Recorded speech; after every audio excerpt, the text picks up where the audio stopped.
So we are now in the continuation of our topic in our Module 4, Week 4, which is describing the background of the study. So, congratulations sa mga na-approve na yung kanilang research title. So this time, you can now start writing your background of the study. So our goal now is how we're going to write the background of the study. So let's define first the meaning of the background of the study. So when we say background of the study, is a part of research provided in the introduction paper of the section of the paper.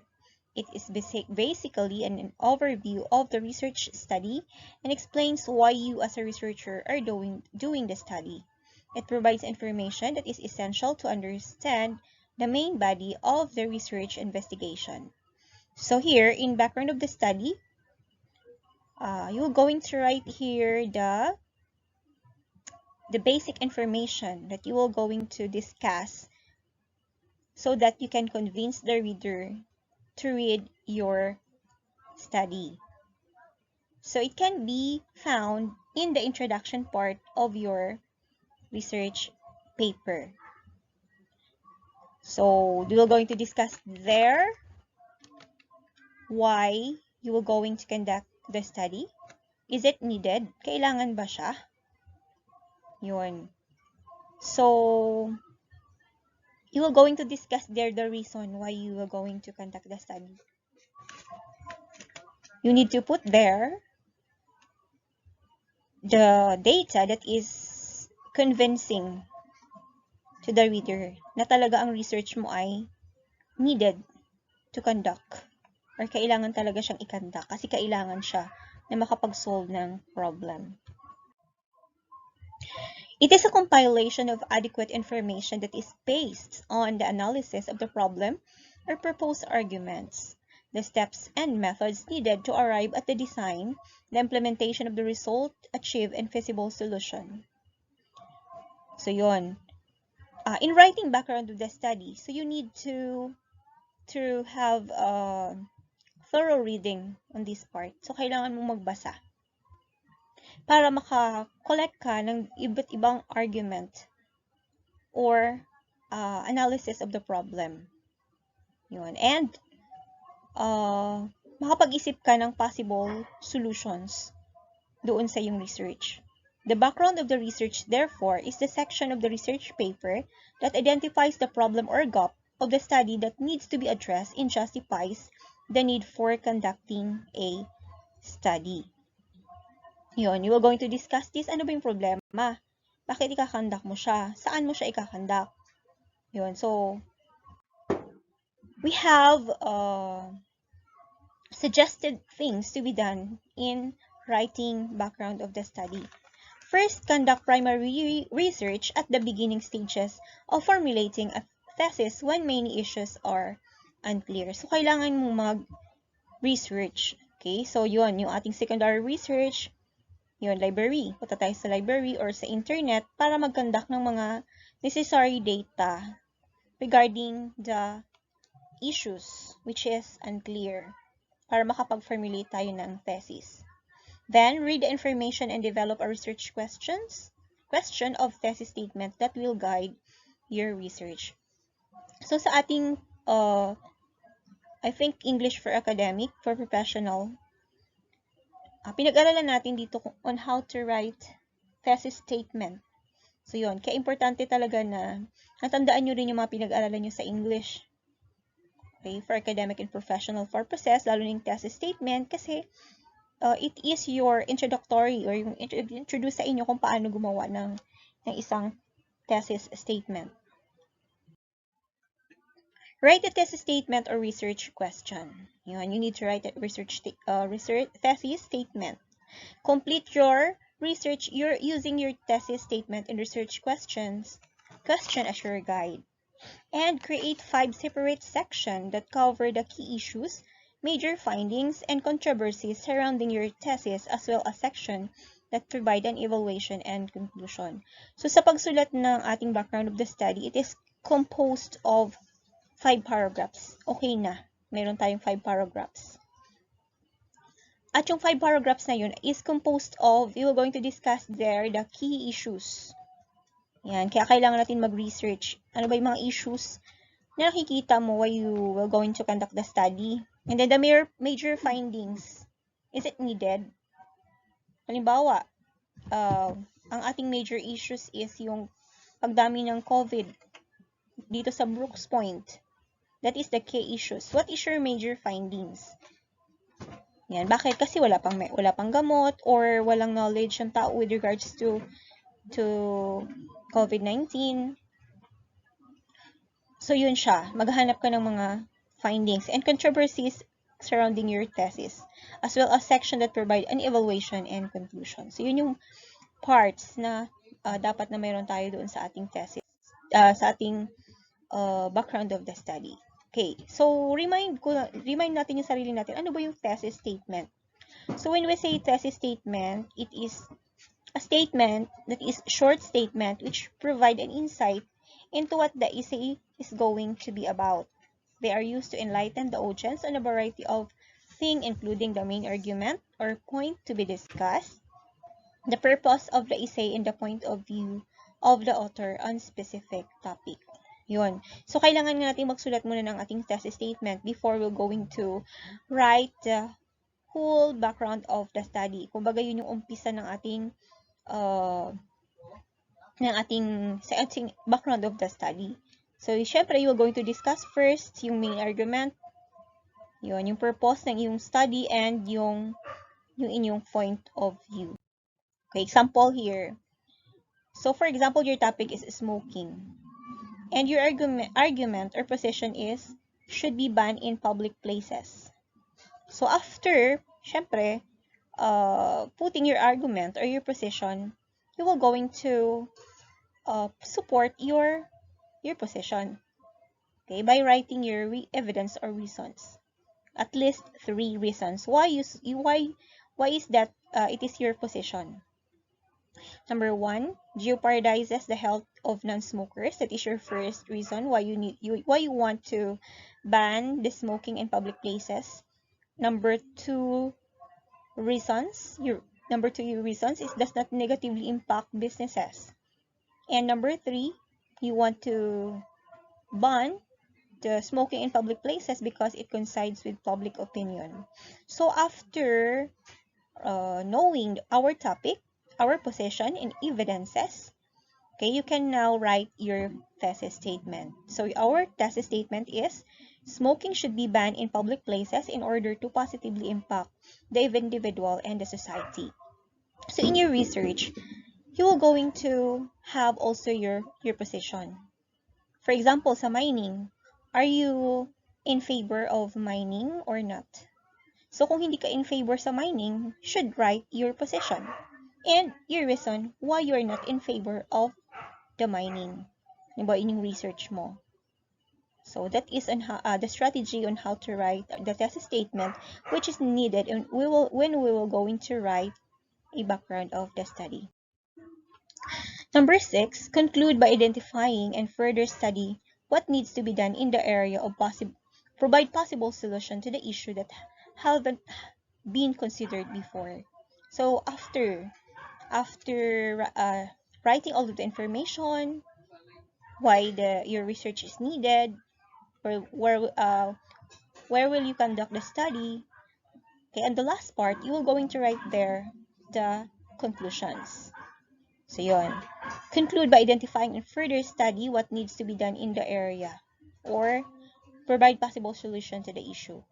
Okay, and then number 7, after writing your conclusion, that's the time that you will going to revise and edit your background of the study. So we have 5 essential elements that must be articulated in the background of the study. First, the background of the study should have a brief discussion on what is known about topic under investigation. So yun, you will going to write there a brief discussion. Pwede kang kumuha sa internet na magdi-discuss ng tungkol sa topic mo.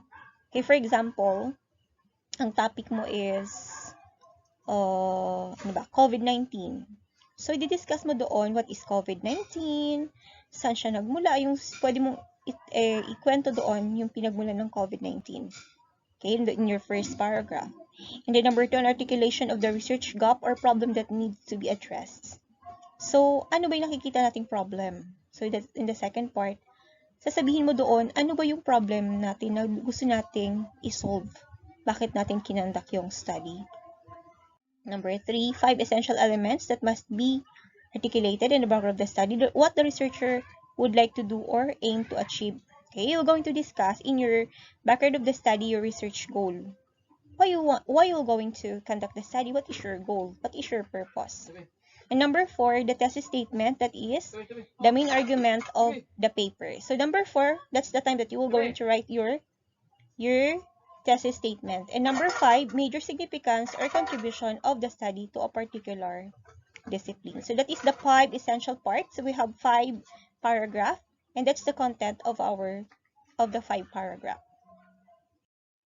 So let's discuss on how to write an opening paragraph of the background of the study. So in the opening paragraph, begin the background of the study with an overview of your research topic. Yun. Pwede ka mag-research ng mga definitions of key concepts, highlighting the development of the research topic. Suppose the topic of the study is lived experiences of the students with mathematical anxiety, you may start the background of the study with a discussion of the meaning, nature, and dynamics of the term mathematical anxiety. Halimbawa, yung topic mo nga is, ano ba yung mathematical anxiety? Bakit nagkakaroon ng anxiety yung students sa math? So, didiscuss mo dun in the first paragraph mo, ano ba yung meaning ng mathematical anxiety? Yan, example, mathematical anxiety refers to the individual's unpleasant mood responses when confronted with mathematical situations. So, pwede tayo maghanap sa internet. Ang tawag dito, class, is secondary data. Since you do not invent the definition of the term mathematical anxiety, then you need to provide citation. So, hindi natin siya pwedeng akuin ito or angkinin yung meaning ng mathematical anxiety. So, importante na isa-cite natin yung author. Just like in the example. So, sinabi niya dito na ang kanyang ano is Eliot 2001 ba yun? Number 2, proceed to show the problem or gap of the study. The research gap is the problem that needs to be addressed. So, you're going to discuss there ano ba yung problema na na-encounter na bakit kailangan mo siyang bigyan ng solusyon. Okay, example here. Yan, suppose that your research problem or gap is mathematical anxiety can negatively affect not just the academic achievement of the students, but also for their future career plans and total well-being. Also, there are no known studies that deal with mathematical anxiety of junior high school students of Palawan. If left unchecked, as Shapiro claims 2019, this problem will expand and create a total avoidance pattern on the part of students, which can be expressed visibly in the forms of cutting classes and absenteeism. As we can see, this will negatively affect the performance of the students in mathematics. So after nating diniscuss what is mathematical anxiety on the first part, on the next paragraph, we're going to discuss bakit nga ba? Ano yung reason kung bakit i-conduct mo yung study? Kasi daw, yung mathematical anxiety pwede raw magkaroon ng negative impact sa academic performance ng students. Sinabi niya doon. And pwede raw maka-affect doon sa future plans ng students at saka sa kanyang kalusugan, well-being. So, wala pang study raw ng mathematical anxiety of junior students in Palawan, kaya gusto ng researcher na i-study yun kasi wala pa siya nakikitang study na ganun. Yun. Para maiwasan daw yung cutting classes, absenteeism, na possible negative impact sa students. So, kwento niya doon kung bakit niya gustong solusyonan yung problem na yun. Ano ba yung mga possible na mangyayari kapag hindi niya ginawa yung research na yun. Okay, number 4. Articulate the thesis statement. It is a more personal argument of researcher which specifically highlights the possible contribution of the study. So, yung thesis statement, sarili mo ng position. I-discuss mo. Totoo ba na talaga yung mathematics kapag hindi siya na-treat, nagkakaroon ng anxiety hanggang college na ba, hanggang sa totoong buhay na ba ay madadala yun ng students? Yun. Kung yes, bakit? Ba't nag-yes ka? Bakit yun yung argument mo? Bakit yun yung position mo? So, you're going to provide reasons why you are agree with the need for solution for mathematical anxiety. So, example. Ito na yung example niya. The researcher argues that there is a need to determine the lived experiences of these students with mathematical anxiety because knowing and understanding the difficulties and challenges they've encountered will put is the best position to offer some alternative to the problem. Indeed, it is only when we have performed some kinds of diagnosis that we can offer practicable solution to the problem. In the case of the students in Palawan who are having mathematical anxiety, determining their lived experiences as well as identifying the factors that cause them to become disinterested in mathematics are the very first step in addressing the problem. So, yung sariling opinion mo na dito. Sabi nga natin dito, sa fourth part, ilalagay mo na yung iyong thesis statement. Okay? Yung iyong topic, and then yung iyong opinion or yung iyong argument, and then yung reason mo, bakit yun yung iyong argument. 3 reasons. Okay? Pwede mo siyang i-discuss dito sa part na ito. Okay, example. Yan, ganito yung itsura ng ating introduction. So, chapter 1. Okay? So, dito sa atin is, inilagay natin yung introduction and then the background of the study. So, one of the initial steps in planning a research work is to ask oneself, what are the existing problems that need solution? Tatanungin mo, di ba, kung ano nga yung solution. Yun kung bakit tayo nag-research. In this section, you need to discuss the relevant theories, history, background of the problem being researched. It will help you to establish the need to conduct the study and explain the importance of your research. Yun. Didiscuss mo dito yung mga meanings, kasabi natin kanina. Yung background of the problem, mga iba't ibang theories doon sa first part. In the first paragraph, discusses the rationale of the study. It must define the subject, main variable used, like issues or problem of the study. It also contains global or broad perspective, where you can cite situations or ideas taken from published work. And finally, this part should describe why the present study is conducted and attempted to bridge knowledge gap identified on how further progress can it be useful in the academic and the discipline. So you're going to write in the first part the rationale or the purpose why you need to study. Okay, ito na nga. Remember that this is an important knowledge using your sources. Kapag meron tayong indirect citation, pwede mong isulat na yan, non-10 sa 2020. Okay, ito ay citation using a APA style or American Psychology Association. Kapag pag indirect citation naman, susulat natin siya ng according to non-10 sa 2020. So in writing this part, consider the following format shown in the example below. Ayan. So sa pagsulat ng ating background of the study, we're going to put the chapter 1. Okay, so introduction is sa atin and then background of the study.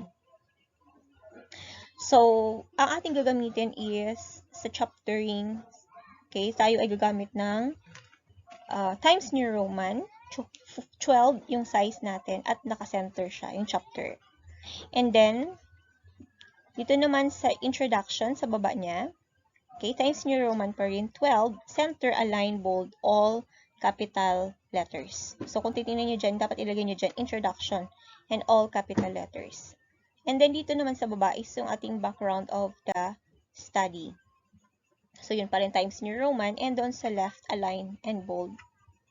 And then, we're going to have, tingnan nyo yung mga spaces, simula sa taas, 3 spaces. And then, single spaces na lang dito sa gitna ng chapter 1 and the introduction. And then, 3 single space naman dito sa from the introduction to background of the study. And from introduction to yung definition of the concepts, meron na lang tayong 1 single space. Okay? So, yan. So, bantayan nyo yan, ha? I-check natin yon. Okay, sa citation naman, we have direct and indirect citation. Pag sinabi natin according to Alexander 1967, so that is direct citation. Kapag naman, sinulat lang natin siya sa huling part at nilagay natin Alexander 1967, that is indirect citation. And then, the next, naman, sa third paragraph, you are going to introduce the problem. So, na-discuss na lang natin yan siya on the first, kanina. And then, the next section contains national perspective of your research. Begin with a phrase or sentence that mean coherence of composition. Ayan. In the Philippines, recent study by Sunny et al. Was conducted to test the maturity of college students. The result turned out the students are mostly mature intellectual, but not emotionally. The finding led the researcher to focus on the perspective of studying emotional. So the following paragraph contain the local perspective of your research. You may narrow down the national perspective in the second paragraph to regional, to provincial, lastly to specific local. So pwede kang mag-discuss mo from the Philippines, and then pwede mo siyang i-discuss from Palawan, after Palawan to Brooks Point. Ayun, papaliit siya ng paliit yung discussion mo. Ayan. And then, hanggang doon sa, dito na sa Brooks Point National High School. So, yun. Paliit ng paliit yung scenario ng ating background of the study. You may also add paragraphs, but you must always make sure that the last paragraph for the importance of conducting the study is your chosen locale. Yan. Ilagay mo na sa huling part, yung current situation, yung parang mo siya, parang conclusion mo. The current situation of the world is a reflection of the world's lack of maturity. Maturity, mankind's view over things enable man to deal with it responsibly in a way that pilot for the greater good. Thus, the main purpose of the study is to determine the relationship of emotional maturity and self-esteem of grade 12 students of Nagpayong High School. So, didiscuss mo dyan sa huling paragraph yung yung nangyayari na doon sa lokal mo. Sa papag-aralan mo na talaga na area. Kwento mo na kung ano yung nangyayari at ano yung purpose mo, bakit gusto mo siyang pag-aralan.